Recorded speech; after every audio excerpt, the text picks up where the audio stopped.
Muchas bendiciones para todos. Estamos en nuestro discipulado y estamos estudiando el libro El Poder de la Visión Celular. Hoy vamos a estudiar el capítulo 3 llaves para un líder de célula exitoso. 3 llaves para un líder de célula exitoso. Y la cita bíblica que vamos a referenciar está en Segunda de Crónicas, capítulo 10, versículo 7. Segunda de Crónicas, capítulo 10, versículo 7. Y dice así la palabra, oiga bien, ve. Y ellos le contestaron diciendo, oiga, si te condujeres humanamente con este pueblo y les agradares y les hablares buenas palabras, ellos te servirán siempre. Esto es una clave para el avivamiento. Cuando el avivamiento se establece, no es cuestión de un pastor, es cuestión de muchos pastores. Por eso la palabra dice, le daré pastores conforme a mi corazón. Y si esta es la forma de que nosotros vemos a las multitudes, si esta es la forma en que nosotros nos conducimos con las multitudes, nosotros tendremos una iglesia bien avivada, de gente comprometida, de líderes en el nombre poderoso de Jesús. Dice la palabra, repito, y ellos le contestaron diciendo, si te condujeres humanamente con este pueblo. Imagina cada líder de célula, aleluya, conduciéndose humanamente, con humanidad, con la gente. 2, y les agradares, fueran líderes agradables. 3, y les hablares buenas palabras, que dice la palabra, ellos te servirán siempre. ¿Cuántos dicen amén a eso? Aleluya. El líder marca la pauta. El líder marca la pauta. Dice aquí, ve el libro. Ya hemos visto los 4 primeros capítulos del libro El Poder de la Visión Celular. Número 1, el primer capítulo es el poder de la visión celular. El segundo capítulo hablábamos de la célula ideal y tomamos como referencia la reunión que se hizo en casa de Cornelio, ¿recuerdan? Como una célula, y una célula que cumplía muchos de los elementos que deben cumplirse en cada célula. Número 3, hablamos de la necesidad, se llama el capítulo, hágase todo decentemente y con orden, en la célula, en los discipulados, en la congregación, en la iglesia del Señor. Todo debe hacerse decentemente y con orden. Y el capítulo 4 de la semana pasada fue la importancia de la visión celular y de contar con una metodología para el éxito. Todo esto concierne a las células.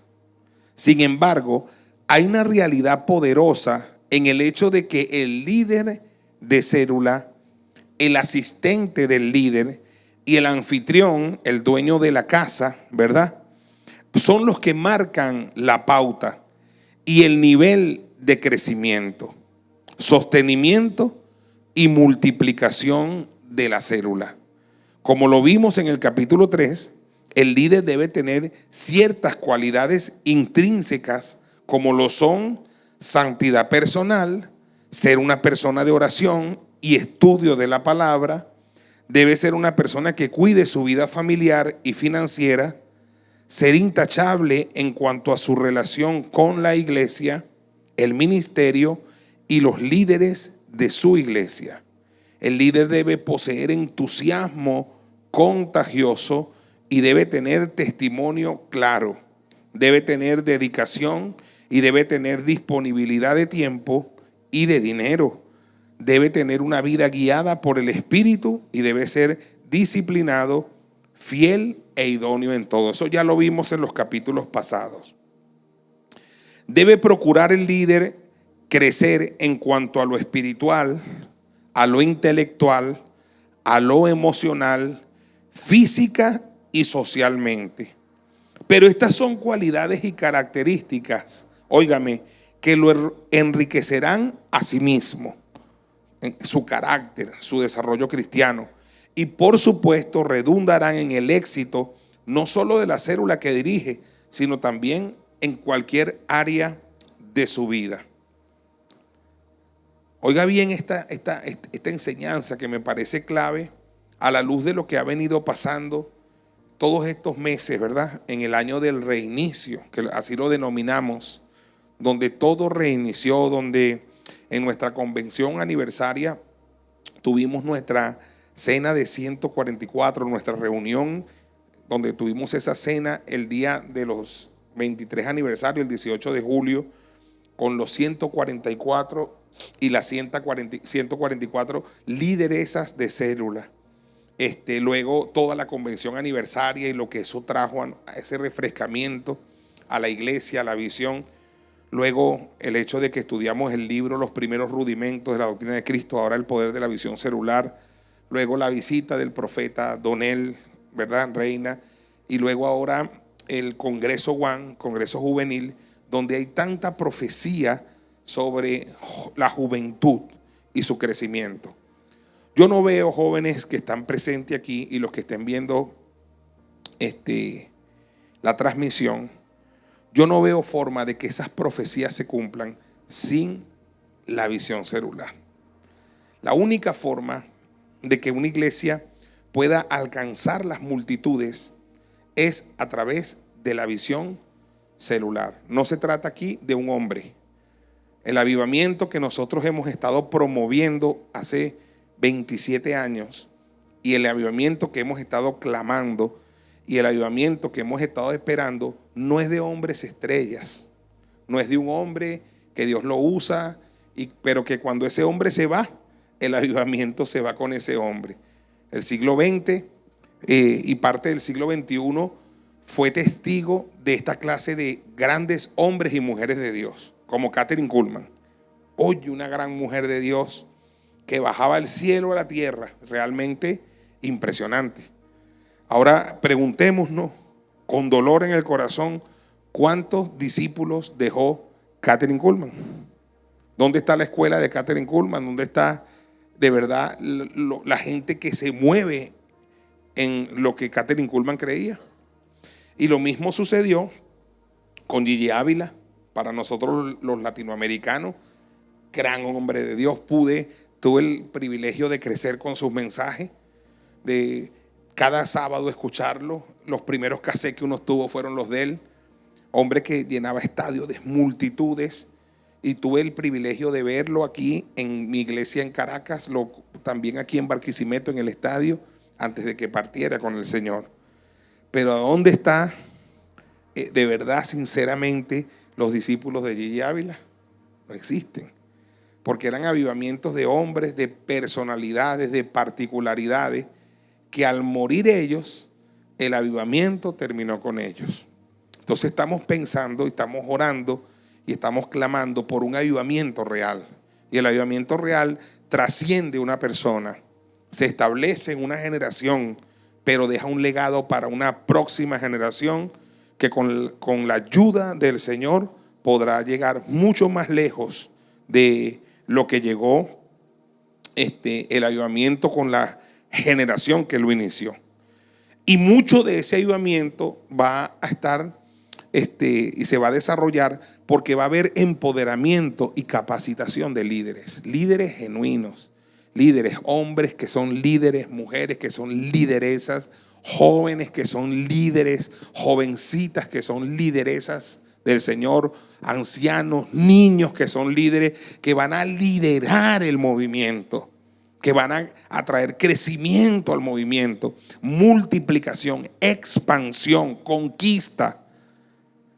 Pero son líderes y tienen que tener características especiales. Por eso dice aquí, sin embargo, un líder debe entender la responsabilidad que tiene para con los que le sirve.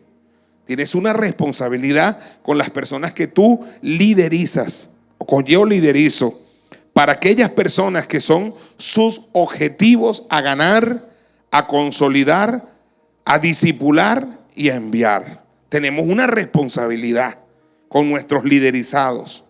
El líder debe tener amor y compasión por la gente, para poder interceder por ellos con eficacia, para poder evangelizarlos y sostenerlos con amor y para poder servirles de todo corazón. Debe desarrollar 3 características para sostener y multiplicar su gente y sus células. En Segunda de Crónicas, capítulo 10, verso 7, leemos estas 3 características, donde dice, cito, y ellos le contestaron diciendo, si te condujeres humanamente con este pueblo y les agradares y les hablares buenas palabras, ellos te servirán para siempre. Qué tremenda afirmación para un líder que quiere darle trascendencia a su liderazgo. Un líder con esa característica quiere que su trabajo se sostenga y perdure en el tiempo. ¿Me escuchó? Un líder con esa característica quiere que su trabajo se sostenga y perdure en el tiempo, trascienda. Las anteriores características mencionadas son actitudes que debe desarrollar todo cristiano para consigo mismo, que repercuten en la bendición en todos los aspectos. Pero estas 3 características o cualidades son para con la gente que le vamos a servir, a ministrar, a amar, a alcanzar para el Señor. Amén. Veamos una por una. Número 1, si te condujeres humanamente con este pueblo. Dios, escúcheme bien, nos da seres humanos para que los tratemos humanamente. El líder de célula, el líder de Dios, nunca debe olvidar esto. Tratamos seres humanos carentes de afecto, de amor, perdidos, heridos, atados, que necesitan un trato humano. El líder debe estar lleno de amor genuino, de pasión, de compasión y entendimiento por las personas. En algunas ocasiones que uno ha pasado por momentos difíciles en la vida y se topó con alguien que se condujo, óigame bien, humanamente con uno, es muy difícil que uno olvide esto. Todos hemos pasado por un momento difícil en nuestra vida. Es triste cuando tú pasas por momentos difíciles y las personas que te rodean ni cuenta se dan. No hay empatía hacia lo que tú estás viviendo. Me recuerdo la película En búsqueda de la felicidad. ¿Cuántos se acuerdan de esa película? Ese joven, ese señor, ese tiempo que fue de la vida real, pasando tantos problemas y rodeado de tanta gente que no se daba cuenta de lo que este chamo estaba viviendo. Él estaba viviendo su cosa él solo. Ni los jefes podían darse cuenta de que este muchacho estaba pasando por cosas duras. Estaba durmiendo en los baños, en refugio. Estaba en una situación económica penosa, había perdido su hogar. Yo recuerdo cuando el millonario le pide real, ¿vale? Oye, eso a mí me impactó. Yo dije, oye, este tipo no tiene discernimiento, no se da cuenta. Y con todo, él le da el dinero. Lo único que tenía era para pagar un taxi. Al final de la película el hombre se lo paga, pero ellos como que nunca en ese momento supieron lo que este hombre estaba viviendo, lo que vivió. Después me imagino se los contaría. Bueno, se hizo famoso su historia, ¿verdad? Pero ¿dónde estaba la humanidad? No se daban cuenta. Y a veces puede ser que eso pase en el mundo, pero donde no puede pasar es en la iglesia. Debemos tener esa sensibilidad, ese discernimiento para las personas que el Señor nos va a dar. Imagínese usted que le toque pastorear gente con los problemas como la mujer samaritana. Hay que tener una sensibilidad, una empatía con lo que ella ha vivido. O una persona como Zaqueo, o una persona como la mujer del flujo de sangre. Hay que tener empatía, porque la mujer del flujo de sangre lo había gastado todo Imagínate que tú llegues a pedirle una ofrenda y tienes que darme una ofrenda y no sé qué, porque hay una cosa en la iglesia y no te das cuenta que esa mujer no tiene dinero. ¿Sí me entiendes? No hay empatía, no hay humanidad. No sé si yo me estoy explicando. Entonces dice, ve, el que se conduce humanamente sabe, recuerda y nunca olvida de dónde Dios lo sacó. Aleluya. Por eso no asume posturas religiosas, inmisericordia con las personas y tratos duros. ¿Por qué no asume esas posturas de inmisericordia, esos tratos duros y religiosos? Porque él mismo o ella misma saben de dónde Dios los sacó, y aún estando en Cristo sabe cuánto Dios les ha ayudado cuando han resbalado, cuando han caído, han visto la mano restauradora de Dios, y por eso ellos no son ortodoxos, religiosos. Pueden entender el líder o la líder que hay gente que cambia rápido, otros un poco más lento y otros quizás nunca cambian, pero a todos Dios los ama por igual. Yo tuve un posgrado en la iglesia en conducta humana. Yo cuando llegué a Barquisimeto, yo llegaba con la idea de que el evangelio cambia y que cambia a todo el mundo. Como a mí hubo muchos aspectos que el evangelio me cambió, yo creía que el evangelio obligatoriamente cambiaba a todo el mundo y que el evangelio tenía que cambiar a todo el mundo. Y el evangelio cambia, hermano, pero no a todo el mundo. Yo descubrí a través de los años que hay gente que cambia así. Hay gente que cambia poco a poco. Y descubrí que hay gente que nunca cambia y aman al Señor y son de Cristo. Quien lo explica mejor es nuestro Señor Jesucristo, cuando dijo que hay gente que da fruto al 30, hay gente que da el fruto al 60 y hay gente que da el fruto al 100 por uno. El de 100 por uno, gloria a Dios. Si uno tuviera puros líderes, puras personas así, qué mantequilla. Pero algunos no, algunos al 60 y algunos al 30 y algunos ni al 1. Eso lo agrego yo, pues. Aleluya. Pablo dice, óigame bien, Pablo dice, aleluya, en su primera carta, capítulo 5, verso 2 al 3, dice, Pedro, primera de Pedro, capítulo 5, verso 2 a 3, dice, cito, apacentad la grey de Dios, apacentad la grey de Dios que está entre vosotros, cuidando de ella. ¿Cómo dice? No por fuerza, sino voluntariamente, no por ganancia deshonesta, sino con ánimo pronto, no como teniendo señorío sobre los que están a vuestro cuidado, no como teniendo señorío sobre los que están a vuestro cuidado, sino siendo ejemplos de la grey. ¿Siendo ejemplos de qué? Imagínense ustedes los jóvenes de este Congreso One, el desafío que tienen. Yo le decía al pastor Keyverson, tú sabes, si están hablando de 12,000 jóvenes y Dios profetizó la fuerza moral y ética que debe tener el liderazgo base para sostener 12,000 jóvenes. Estoy hablando del liderazgo principal, ese liderazgo que se va sumando, la fuerza moral y ética que deben tener para sostener 12,000 jóvenes, para ganar, consolidar, discipular 12,000 jóvenes, es muy poderoso. O sea, la responsabilidad es muy grande. Tienen que ser personas morales. Como le dice Pablo a Timoteo, ninguno tenga en poco, ¿qué cosa? Tu juventud, sino sé que ejemplo.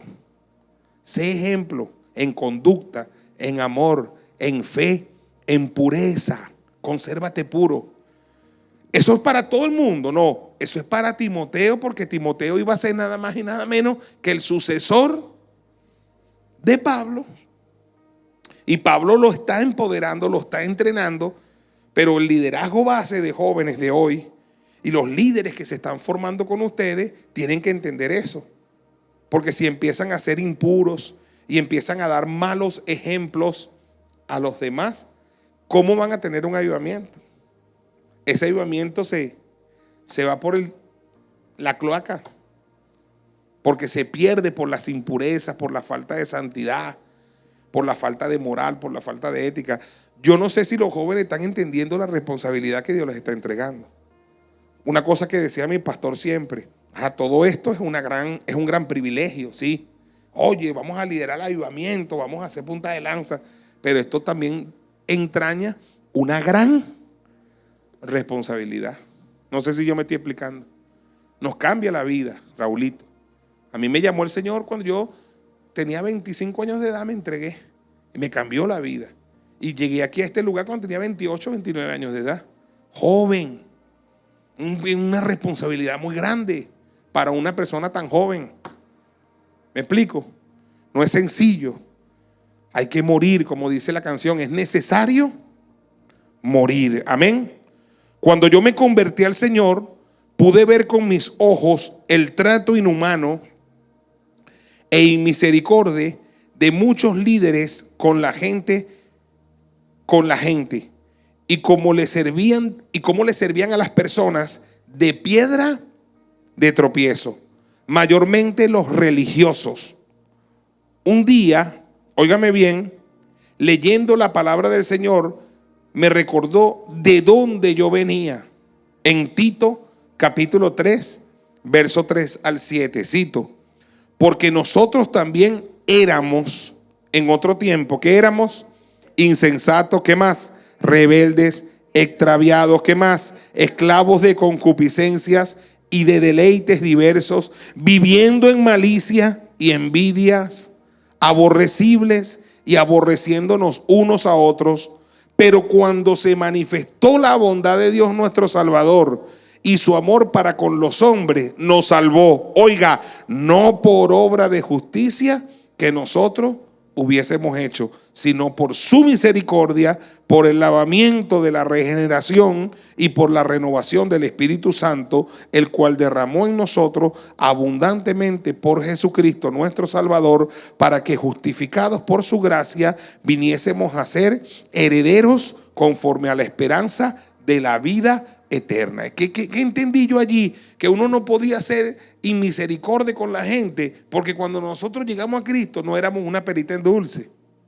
A ninguno de nosotros Dios nos salvó porque éramos buenos, nos salvó porque éramos malos, nos salvó porque estábamos perdidos, porque estábamos extraviados, y Dios tuvo misericordia de nosotros. Y una vez que estamos en Cristo y hemos tenido algunos cambios en nuestra vida, tenemos que entender que no debemos juzgar a las personas, porque así éramos nosotros. Y Dios no salva a la gente por ser buena. Él vino a buscar y a salvar ¿a quién? Lo que se había perdido. Recuerdo que leer eso en ese tiempo a mí me impactó. Me recordó de dónde venía yo y que no debía ser inflexible e intolerante e inhumano con las personas, sobre todo porque Dios me había salvado, óigame, por pura misericordia y no por nada bueno que yo hubiese hecho.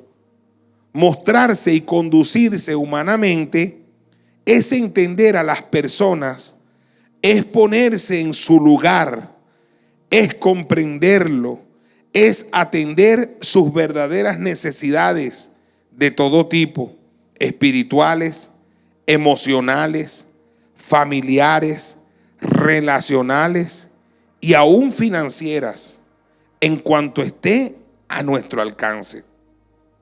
Es también estar listos y dispuestos para interceder por ellos, evangelizarlos y sostenerlos en la fe y servirles cuando ellos lo requieran.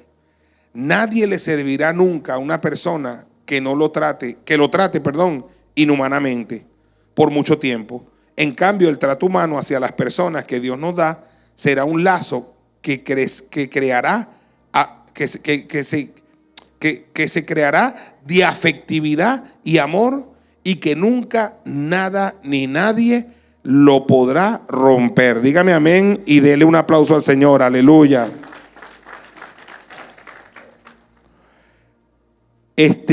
Yo quiero buscar un texto donde el apóstol Pablo dice una cosa que a mí me impacta. En Romanos capítulo 6, verso 19, Pablo dice esto, ¿ves? Mira qué lindo que un apóstol se exprese así. Qué lindo que un pastor se exprese así. Dice Pablo: hablo como humano por vuestra humana debilidad. Hablo como humano por vuestra humana debilidad. Y no estaba abordando un tema fácil. Estaba abordando un tema difícil. Aleluya. Aleluya. Hablando de que eran siervos de justicia. Hablando del pecado, de no servirle al pecado. Y entonces él decía: hablo como humano por vuestra humana debilidad. No les está hablando el superhombre a ustedes pecadores, no. Yo también soy humano. Él había dicho: miserable de mí. El bien a veces que quiero hacer, no lo hago. El mal que no quiero hacer, es lo que hago. No les está hablando un superhombre, le estás hablando un ser humano con debilidades. Y por eso que soy humano, les hablo por vuestra humana debilidad. Que así como para iniquidad presentasteis vuestros miembros para servir a la inmundicia y a la iniquidad, así ahora para santificación presentad vuestros miembros para servir a la justicia. Cuando presentaba los miembros, tus miembros, tu cuerpo, para servir a la iniquidad? Cuando estaba en el mundo, haciendo lo malo, te acostaba con quien sea, no tenías ni remordimiento. ¿Sí me explico? Hacías lo malo, bebías cerveza, fumabas, consumías. Anoche estábamos viendo una película donde los jóvenes consumen cigarros electrónicos, pero de marihuana.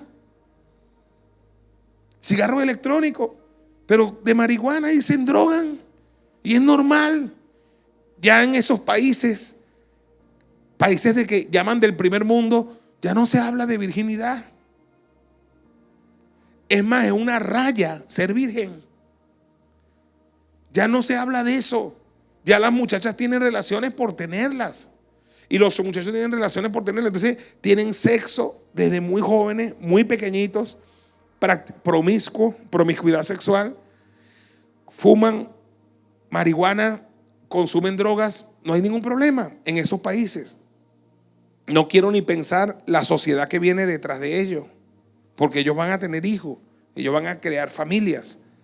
Entonces, pero se supone que cuando vienes a Cristo, que así como tuviste la habilidad para presentar tus miembros para lo malo, ahora presentes tus miembros para lo bueno, para servir a Cristo, para servir a la gente. Aleluya, aleluya, aleluya. Dice: porque cuando erais esclavo del pecado, eras libre acerca de la justicia. Porque qué fruto tenías, óigame, de aquellas cosas de las cuales ahora os avergonzáis. ¿Qué fruto tenía? Nada.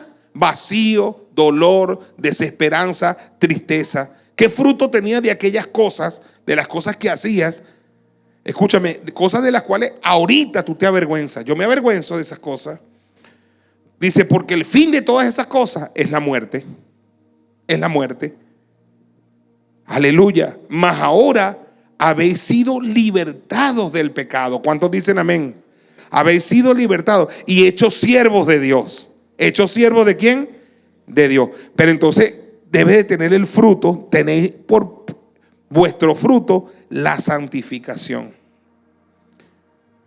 Y como fin de la santificación, la vida eterna. Dale un aplauso al Señor. Aleluya. Aleluya. ¿Cuál es el fruto entonces? Levante la mano y diga: la santificación. ¿Y cuál es el fin? La vida eterna. Sin paz y sin santidad, ¿qué dice la palabra? Nadie verá al Señor. Dice: porque la paga del pecado es muerte, mas la dádiva de Dios es vida eterna en Cristo Jesús. ¿Cuántos dicen amén? Esta escritura yo la recomiendo que la hagan completa en la casa. Yo de verdad recomiendo entender todo el capítulo de Romanos, capítulo 6, como un capítulo de revelación. Entonces, ahora, una vez que tú eres santificado, una vez que tú estás viviendo una vida nueva en Cristo y estás teniendo como fruto la santificación y esperas como resultado la vida eterna, no puedes volverte inmisericordia con la gente. porque la gente tiene su proceso. Debe ser una persona que hables como humano, porque la gente tiene ¿qué? Humana debilidad. Pablo le decía a Timoteo, preséntate tú como ejemplo. Amén. Como ejemplo. Segunda pauta que da aquí la palabra, segunda llave, ¿no? Para un líder de célula exitoso, si les agradare. ¿Si les qué? Agradare. Viene la palabra agradable, ¿no? Amén. El líder de Dios debe saber que él trata con seres humanos. Debe orar mucho a Dios. Debe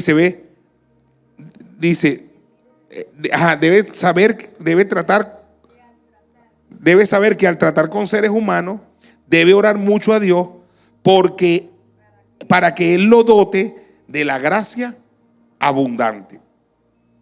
No solo debemos agradar a Dios, óigalo bien, también debemos agradar a los seres humanos. Veamos un ejemplo en Lucas capítulo 2 verso 52 con nuestro Señor Jesucristo. ¿Qué dice allí? Y Jesús crecía en sabiduría y en estatura y en gracia para con Dios y con los hombres. Vamos a prender el micrófono, guerrero. Jesús crecía en 4 ámbitos cuando estaba pequeño. Tenía 12 años. Número 1, crecía en sabiduría. Segundo, en estatura, su desarrollo físico. Tercero, en gracia para con Dios, comunión con Dios. Y tercero, cuarto, los hombres. Y gracia para con los hombres. Es decir, escúcheme, Jesús no solo quería agradar a Dios, también a los hombres. Comunión con Dios, una relación vertical correcta, te da una relación horizontal correcta. Amén. Veamos Primera de Samuel, capítulo 2, verso 26. Primera de Samuel, capítulo 2, verso 26. Y el joven Samuel iba creciendo y era acepto delante de Dios y delante de los hombres. Ajá, Samuel iba creciendo y era acepto delante de Dios, pero también ¿de quién? Delante de los hombres, ¿ves? No, porque hay gente que dice, yo agrado a Dios, Dios me conoce, y para todo el mundo eres una piltrafa, no puede ser. Tiene que ser a Dios y a la gente, amén. Segunda de Corintios capítulo 8 verso 20 al 21.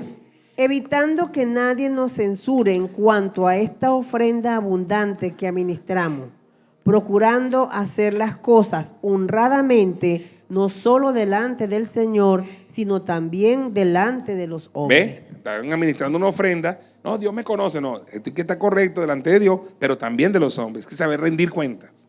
Amén.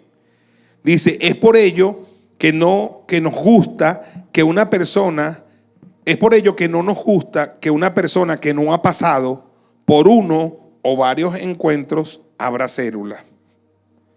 Ya que en el encuentro la gente pasa por un proceso de sanidad interior y liberación, que de seguro una de las cosas en las que más se va a manifestar es en el trato hacia los demás. O sea, cuando una persona empieza y comienza un proceso de sanidad interior, mejora su relación con sus padres, mejora su relación con sus semejantes, porque muchas personas tratan a las personas con amargura, con irritabilidad, porque tienen heridas en sus emociones, tienen ataduras, pero cuando son sanos, cuando son libres, su vida relacional cambia y entonces ahora tiene mejor testimonio. Al venir de un encuentro puede empezar a tener un trato y una forma de ser que de seguro agradará a las personas. Hay muy buenos líderes con muchos potenciales para servir al Señor y hacer cosas grandes para Él, pero no le agradan a nadie. Son lo que uno diría sangre chinche. Son muy amargos o amargados. Y aunque es cierto el dicho que dice, no somos moneditas de oro para caerles bien a todos, debemos hacer un gran esfuerzo por mejorar nuestro carácter y forma de ser y orar para que la gracia de Dios sea una realidad en nuestra vida. Hay una película que a mí me gustaría que los que están viendo el video y están estudiando conmigo este capítulo puedan conseguir y ver. Se llama A Medias Tintas. A Medias tintas. Y usted va a ver ahí un predicador sangrechinche que es bien fastidioso, que no refleja el amor de Dios, pura religiosidad. Y una película muy reflexiva, porque muestra las iglesias que son interesadas en cuanto a la persona o a los miembros que quieren tener, y las iglesias que de verdad aman y quieren ganar gente para Cristo. Es una película maravillosa, se llama A Medias Tintas. Habla de aquellos cristianos que son cristianos a medias, desde el pastor para abajo. Consagran alguna parte de su vida, pero no consagran toda su vida para el Señor. Dice, cuando ya somos líderes, entonces debemos hacerlo, debemos crecer en la gracia y debemos agradarle a las personas, porque ya no se trata ahora de nosotros, se trata también de ellos. Miren lo que yo cuento aquí, una experiencia personal cuando escribí el libro. Oiga, dice, hace 2 años me pasó una experiencia personal que me hizo pensar mucho en esto, de agradarle a las personas. Óigame, ve. Fue muy graciosa, pero muy aleccionadora para mí, ya que yo tenía en ese tiempo 9 años en el Señor y sirviéndole a Él. Tenía ya 5 años en el ministerio pastoral y apenas 1 año de haber hecho mi primer encuentro siendo pastor. Yo hice encuentro después de ser ya un pastor. Me invitaron a predicar 3 días en una iglesia, de las iglesias más grandes y prósperas de Caracas. Y como era una convención, lo anunciaron por la radio. Me pasó esto. Cuando yo me había venido de Caracas a Barquisimeto, como yo me había venido de Caracas a Barquisimeto, yo suponía que mucha gente de mi iglesia y de las plazas donde yo predicaba iban a ir. Las 3 noches y 2 días de conferencia en verdad estuvieron gloriosas y el Señor se movió. La segunda noche me llegó una hermana y se me quedó mirando fijo y me decía con mucha insistencia, ¿tú eres Keiso Carrillo? ¿Tú trabajabas en el Banco Venezuela? ¿Tú predicabas en la plaza del venezolano? ¿Tú tenías un carrito blanco? ¿Ibas con Flu a la plaza? ¿Tú eres ese mismo? A cada una de las cosas que ella me preguntaba, yo decía, sí, hermana, sí, soy yo. ¿Tú eres ese mismo? ¿No serás otro Keiso Carrillo? Me pregunta. Obviamente, a todo lo que ella me respondió, a todo lo que ella me preguntó, le respondí que sí, que era yo y que no había otro. Me asombró la insistencia y los gestos que ella hacía, porque ella hacía gestos, wow, no, wow. Y ¿qué le pasa a esta chama, chicos? Hice gestos que esta hermana hacía. Yo estaba con mi esposa, de repente le dije, no entiendo, ¿qué es lo que ocurre? ¿Qué es lo que pasa? Y ella me dijo, no lo puedo creer, algo te pasó, eres diferente, hablas diferente, te ves diferente. Me dice, cuando estabas en la plaza predicando, me caías re mal. Una dominicana, ella ha venido para acá y todo.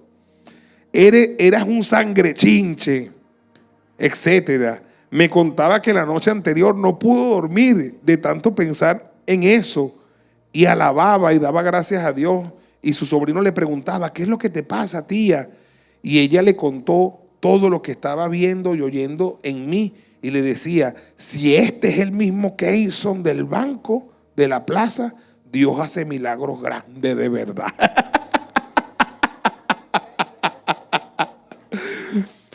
Me escribió una carta, yo la tengo ahí, yo la guardo. Me escribió una carta, dice, una linda carta, esa misma noche, y me la entregó el día que habló conmigo. La carta era muy estimulante acerca de las cosas que ella decía que ahora veía en mí. Yo reflexioné mucho y yo decía, ¿sería que yo cambié? O que ella fue la que cambió la manera de verme, decía yo, ¿ves? Porque decía, yo soy el mismo. Y de repente entendí, óigame, ve, que sí, era yo el mismo, que amaba a Dios, que predicaba con pasión de Él, pero ya había hecho 5 encuentros. O sea, yo entendí que esos 5 encuentros alguna cosita hicieron en mí. Bastante, los que me conocen dicen que bastante. Dice 5 encuentros. Y era un hombre como más sano, y era un hombre más sano y más libre que cuando ella me conoció. Y quizás ahora había más gracia de Dios en mí. Y dije, es que antes no había hecho los encuentros, pero gloria a Dios por los encuentros. Desde los encuentros yo soy un hombre diferente. Denle un aplauso al Señor, aleluya.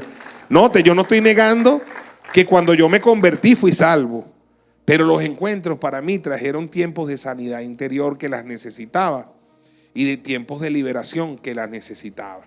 ¿Ves? Porque la salvación es una cosa, pero la sanidad interior, yo nunca me había expuesto a lo que es sanidad interior, ni siendo cristiano. En la iglesia tradicional se decía, el que está en Cristo nueva criatura es listo, más nada, no necesita más nada, pero no es así. Uno necesita salvación, pero necesita sanidad. Jesús dijo, el Espíritu de Jehová, Señor, está sobre mí, porque me ungió Jehová y me ha enviado a predicar buenas nuevas a los abatidos. Eso es salvación. Pero me ha enviado también a sanar a los quebrantados de corazón. Eso es sanidad interior. Y me ha enviado a publicar libertad a los cautivos. Eso es liberación. Jesucristo no solo salva, sana y da libertad. Dale un aplauso al Señor, aleluya. Quizás uno nunca le va a agradar a todo el mundo, ¿verdad? Ni aún nuestro Señor Jesucristo pudo lograrlo. ¿Recuerdan? Que había gente que lo odiaba y le decían que por Belcebú echaba fuera a los demonios y lo trataba mal. No obstante, debemos intentar ser agradables a nuestros grupos de influencia, aquellos que pretendemos ganar, consolidar, discipular y enviar. Es como el chiste, hermano querido, de aquella mujer que va a despertar al hijo y le dice: hijito, hoy es domingo, ya son las 8 de la mañana, es día de la reunión, cónchale, corazoncito de melón, levántate, mire, todos los domingos me haces esto mismo. Y el hijito se tapaba la cabeza y ella: hijito, y lo volteaba: por favor, vamos a llegar tarde a la reunión, vamos a llegar tarde al servicio, ya está bueno, hijito, ya está bueno, por favor. Entonces el hijito le dice: pero mamá, déjame quieto. Y ella le dice: dime, hijito, ¿por qué tú no quieres levantarte para ir a la iglesia? Es día domingo, es día de la reunión, dime 3 razones. Y él dice: mamá, número 1, tengo mucho sueño y quiero seguir durmiendo. Número 2, esa gente me cae mal. Y número 3, yo le caigo mal a esa gente. Ahora, mamá, dime tú 3 razones por las que tú crees que yo debo pararme e ir a la iglesia. Número 1, hijo, es día domingo, es día de la reunión. La palabra dice: no dejando de congregarnos como algunos tienen por costumbre. Número 2, corazoncito, tienes 48 años de edad.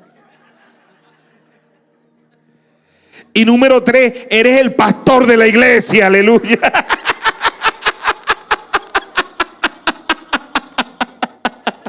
El desgraciado era el pastor de la iglesia. No quería a nadie y nadie lo quería a él. ¿Qué le parece, hermano? ¿Cómo estaría esa iglesia, no? Uno piensa con el cuento al principio que es un niño pequeño, ¿verdad?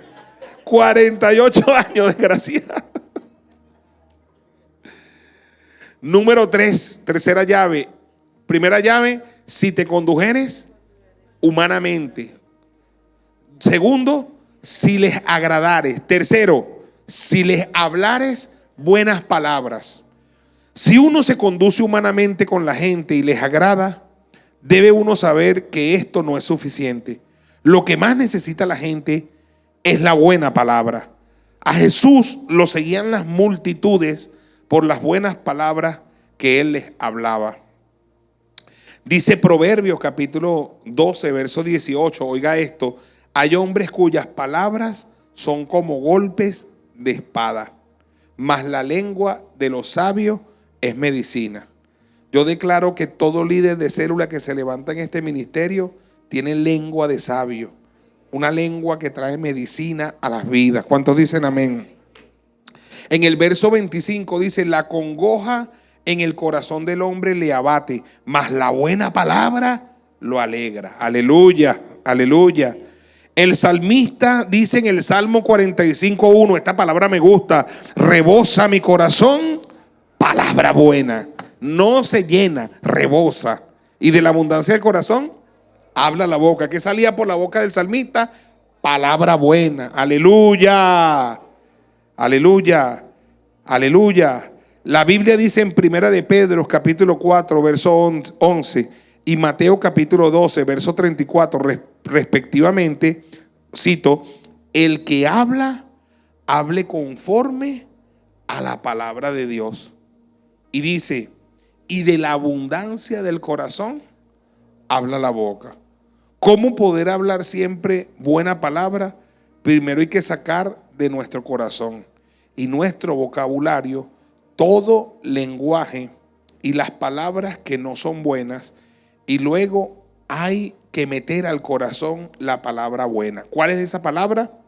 La palabra de Dios. La gente asistirá a una célula donde el líder da buenas palabras. La gente asistirá a una iglesia donde el pastor hable buenas palabras. La gente correrá buscando la buena palabra siempre.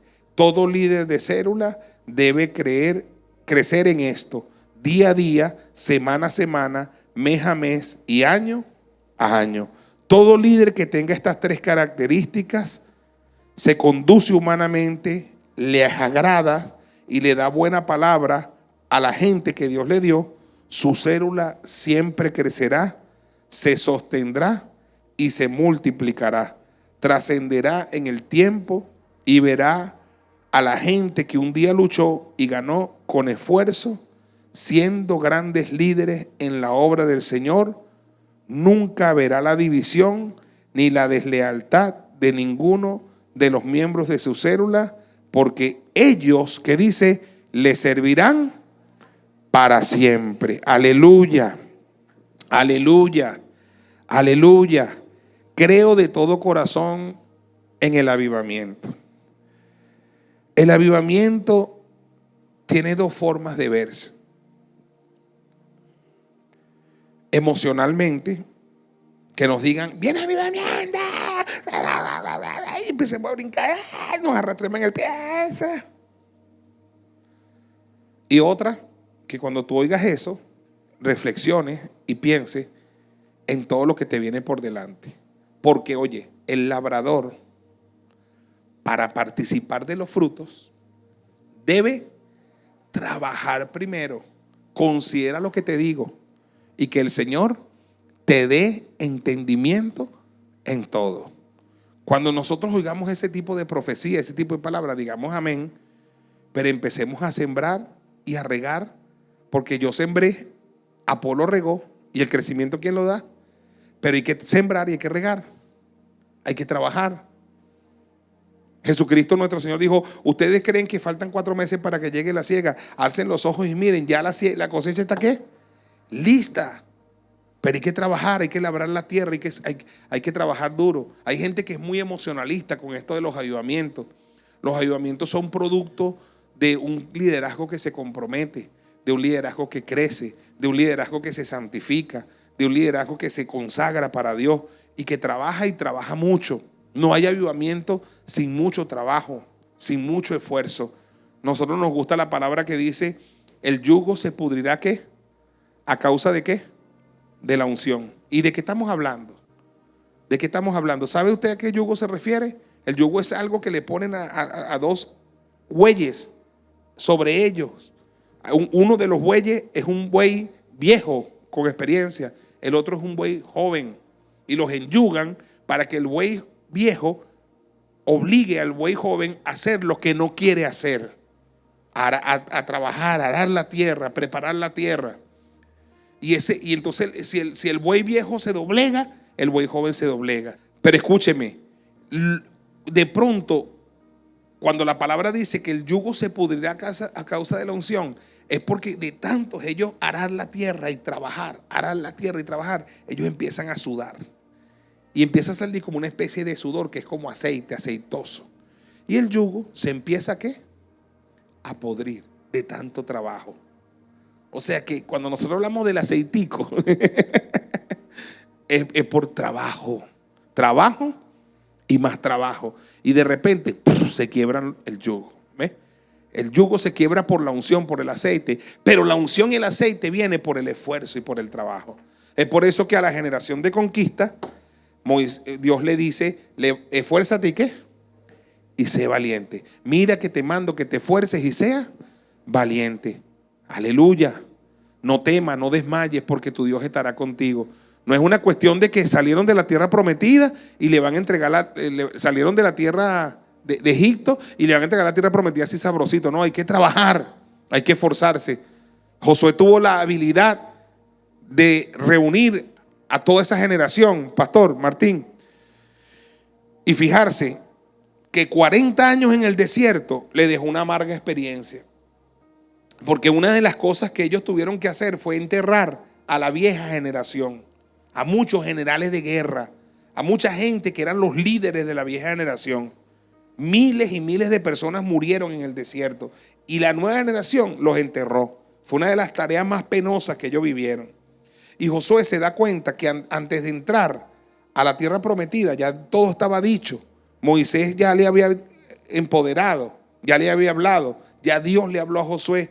Pero Josué se da cuenta y dice, Dios mío, es posible que esta generación de conquista, algunos no estén circuncidados. Algunos no estén circuncidados. Y la circuncisión era en la carne, en el prepucio, en el miembro del hombre. Se llama en el collado de Araloc. Entonces escúcheme, Josué dice, yo no voy a correr el riesgo de ir a conquistar con gente que no tenga pacto, con gente que no se le haya pasado cuchillo. Y dice, hay que circuncidar de nuevo. Y tuvieron los generales de guerra que bajarse los pantalones. Porque como tú no puedes decir, yo estoy circuncidado, déjame ver. Le pusieron a los generales de guerra a bajarse los pantalones, porque esto es serio. No puedes poner en riesgo el avivamiento. No puedes poner en riesgo. Y el que no estaba circuncidado le echaron cuchillo. Le echaron cuchillo. Y después Josué tiene la habilidad de decirle, santificaos hoy, y mañana Jehová hará grandes maravillas con vosotros. Pero se los dijo. ¿Por qué? Porque Josué vio lo que pasó con la generación que pereció. ¿Me explico? Con la generación que pereció. Y por eso es que es necesario, jóvenes, que no se tome lo que se está diciendo con emocionalismo. Seamos emocionales lo que quiera. Yo me gozo y brinco loco, pero ya más así un poquito cuerdo también. Y a entender que se nos están dando directrices serias. Estamos hablando de la conquista de una nación. Estamos hablando de la salvación de un país. Estamos hablando de la salvación de un continente. Estamos hablando de la salvación de las almas. Y lo estamos hablando en el peor periodo de la humanidad. Cuando son como los días de Noé. Cuando son como los días de Lot o de Sodoma y de Gomorra. Cuando los malos hombres y los engañadores están yendo de mal en peor. Engañando y siendo engañados. ¿Me está escuchando? Cuando tinieblas está cubriendo la tierra y oscuridad a las naciones. Pero en todo ese contexto dice, sobre ti amanecerá Jehová y sobre ti será vista su gloria. Y andarán las naciones a tu luz y los reyes al resplandor de tu nacimiento. Por eso tengo fe y esperanza en que se entienda todo esto que se está diciendo. Todo esto. Hace 23 años llegamos a este lugar. Hace quizás 22 años, 21 años, empezamos a viajar a Colombia, a tomar esa unción para el avivamiento. Y vinimos a Venezuela. ¿Cuántos viajamos a Colombia? Miren, Venezuela era la delegación más pequeña, pero el último año que yo fui era la más grande. La más grande. Congreso que había fuera de Venezuela, la delegación de pastores de Venezuela y líderes era la más grande. Eso me decía a mí que en Venezuela había mucha hambre por lo de Dios, por lo nuevo. Yo decía, Señor, viene algo grande para Venezuela y está pasando algo grande en Venezuela. Pero yo le voy a ser sincero, no es con todo lo que está pasando. No es con todo lo que fuimos. ¿Por qué? Porque esta visión y el avivamiento genuino demanda mucho compromiso, mucha santidad, mucha disciplina, mucha constancia, mucha perseverancia, mucho compromiso con las cosas de Dios. No es fácil. Yo conozco personas que se rindieron en el primer año porque decían, esto es mucho trabajo. Bueno, precisamente de eso se trata. Entonces, emocionémonos con todo lo que está pasando, pastores, líderes, iglesias, hijas. Celebrémoslo, brinquemos, dancemos, gritemos, pero también sentémonos un poquito a reflexionar la parte que nos toca, la parte que nos toca. Y si hacemos la parte que nos toca, Dios, aleluya, va a enviar su avivamiento. Dele un aplauso al Señor. Padre, muchas gracias. Te bendecimos, te adoramos, te glorificamos. Que en este ministerio, Señor, se acoyunte cada día personas y líderes que se conduzcan humanamente con el pueblo, que les agraden, aleluya, y sean agradables y les hablen siempre buena palabra. Aleluya, sé que a esa clase de líderes las personas les servirán siempre. En el nombre poderoso de Jesús. Amén, amén y amén. Aleluya. ¿Cuántos dicen amén? Dios les bendiga. Pues nos vemos en la próxima oportunidad. Bendiciones.